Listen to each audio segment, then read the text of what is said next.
Hi, my name is Marcia Jones, and I'm really looking forward to this class and learning all that I can and getting to know the rest of my fellow classmates. The reason I decided to pursue furthering my education is so that I can become better equipped and knowledgeable about how to better meet the needs of my children and anyone else that I come in contact with. My husband and I were foster parents for several years, and through those years, we adopted 5 of our children that were placed with us.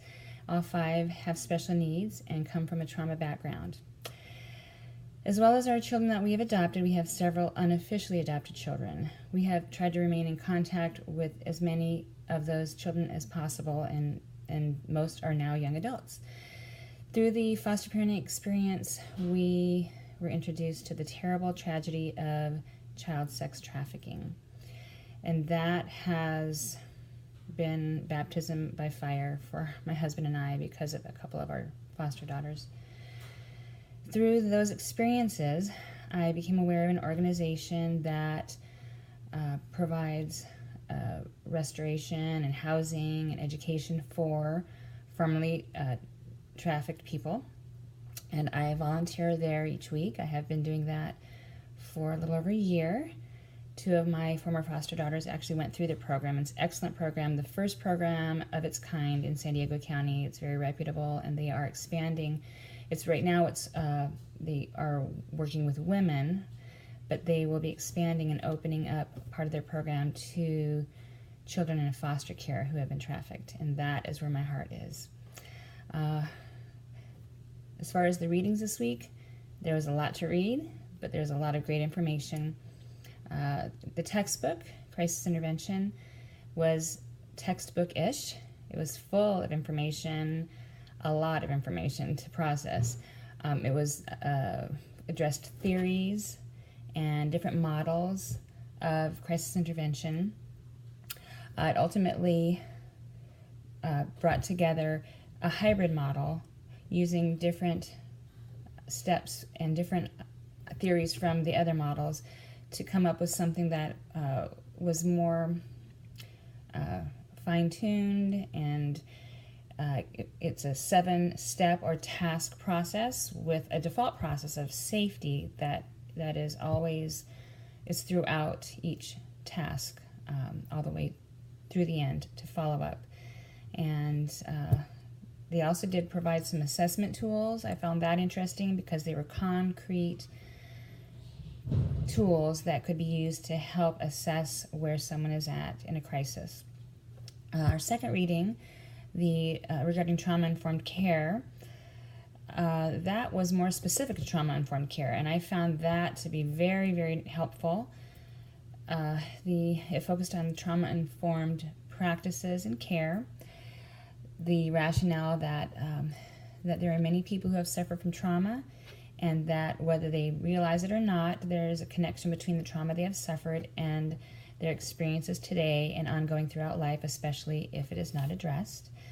And the concept also is that each person is treated as an individual as opposed to applying general application of theory. And with that, the service providers are able to provide a individualized support through compassion and relationship, and always with the understanding to be sensitive, not to re-traumatize the client. And I really see the value in that. Their ignorance can be damaging to someone else. So I was very pleased to read more about that. I'm looking forward to learning more about trauma-informed care. That brings us to the third reading, Trauma and Recovery by Judith Herman. I love this book. I actually bought this book a couple years ago with the intention of reading it, and I have not gotten to that yet. But I'm excited to have the opportunity to do that now. And that reading meant the most to me. Learning the history of the study of trauma was interesting to me, and it actually I actually found that I was feeling emotions about what I was reading, because it made me angry to read about how it's actually been 3 waves where the study of trauma has begun and they're on the right track, but because it was not pushed forward, it was gone back to being ignored by society because it's difficult. The first wave of women and hysteria, and then to learn that Freud originally was on the right track and then rescinded his theory because of pressure from colleagues, because that would cause us to recognize as a society that there is so much terrible exploitation of women and children. The second wave through war and understanding that war is not to be glorified. It is actually horrible and ugly. And with the development of weapons of mass destruction, that and the media being able to, for society to be able to see what war really is, but then to let that go off to the side and be ignored again.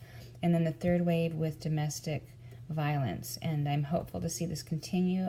I think it will, with the people on the ground pushing and continuing this understanding that trauma needs to be addressed in a trauma-informed way and through a socio-cultural lens. And coming to understand how to do that is going to be very important. I am really looking forward to that.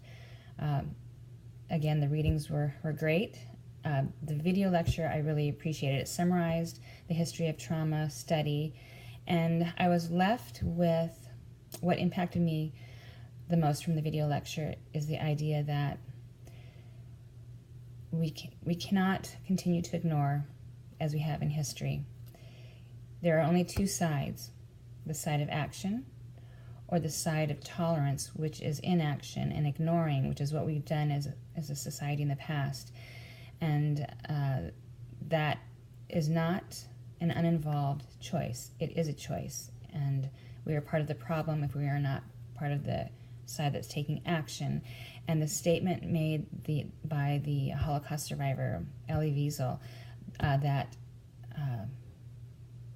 indifference is a friend of the enemy. That was powerful. Anyway, I look forward to watching everyone else's videos, and I will see you later.